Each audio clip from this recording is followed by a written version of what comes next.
Oke, kita kembali lagi ke DNG Playground. Kali ini kita akan nyoba ngolah pengamatan data GPS yang metode radial. Kita ngolahnya pakai Hetergate Geomatic Office. Ini sudah saya buka ya. Jadi ini tampilan awal HGO.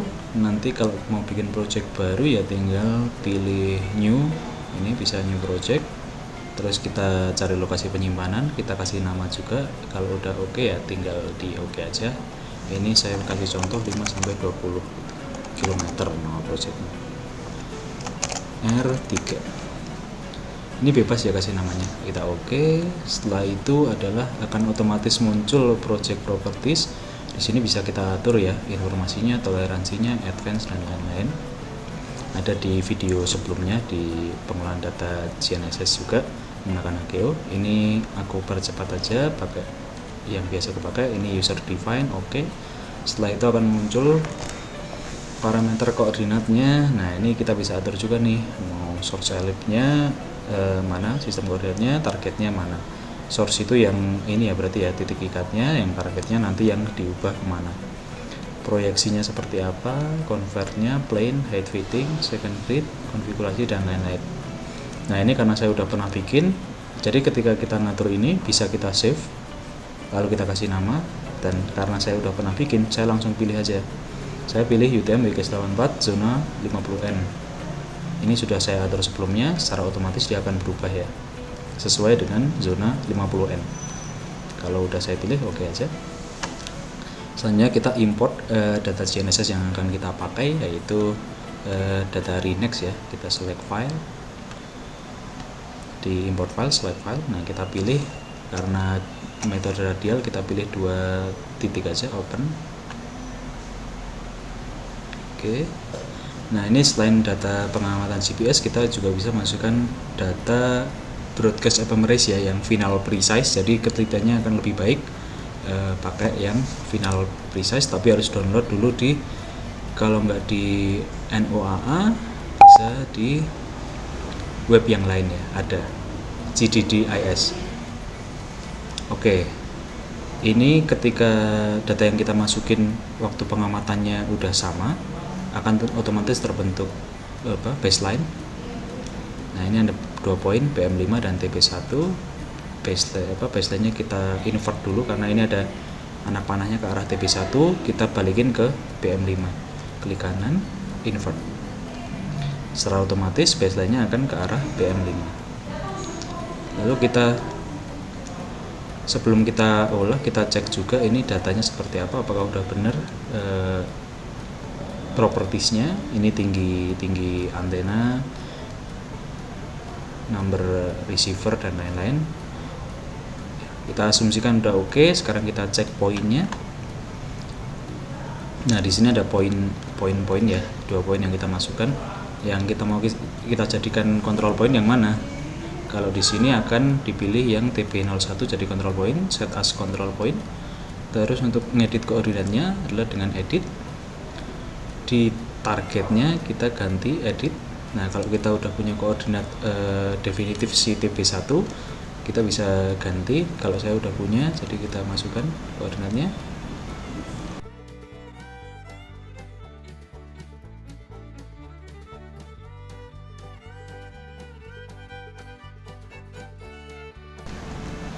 Apply, ketika apply otomatis dia akan berubah.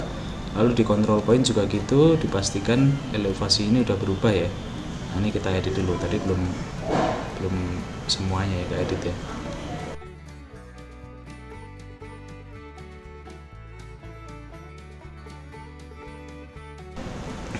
Selanjutnya kita, sebelum proses baseline, kita harus lihat dulu nih data plotnya, session editornya seperti apa. Kita rapiin dulu kayak biasa ya, kita tutup yang nggak kepakai atau yang rusak.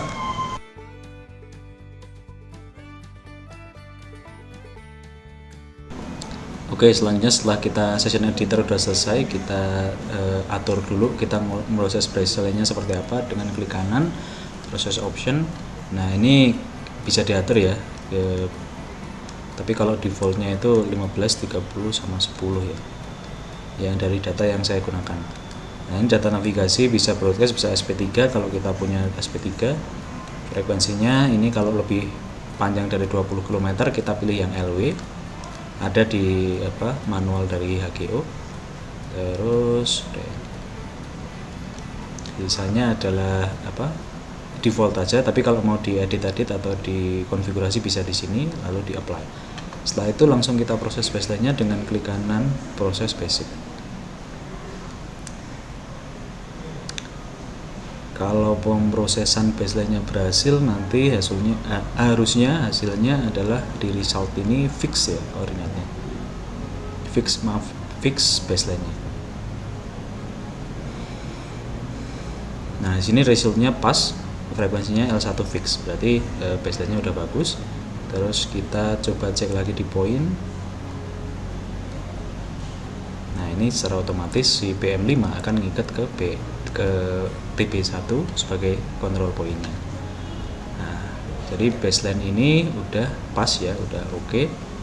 Kita bisa cek reportnya atau laporan dari proses baseline-nya. Pilih di report ini. Kita akan tahu DX, DY, dan DZ-nya, deltanya maksudnya, RMS-nya dan lain-lain. Ini laporan baseline-nya. Selanjutnya kita pengen tahu koordinat si PM5 terhadap TB1. Caranya adalah langsung di adjust saja. Kita cek dulu, coba adjust option. Ini kita pakai yang sementara pakai yang default ya, karena kalau mau diedit juga bisa, cuman karena ini bukan penelitian, ini langsung ke OK aja. Terus kita adjust, langsung diproses, auto adjust. Ini karena cuma satu titik, ini dipaksa boleh apa enggak, yes saja. Nah, ini kita untuk buka laporannya pilih salah satu ya, free 3D net adjust, get report. Secara otomatis dia akan ngebuka file sesuai kebutuhan kita. Kalau ini bentuknya notepad ya, coba kita pilih, close dulu, kita pilih report optionnya ke HTML.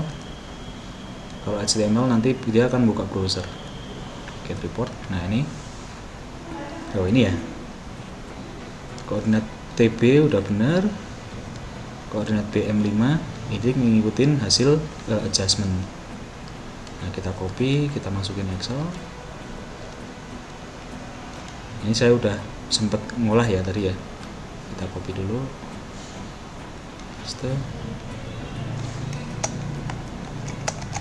taruh sini ya.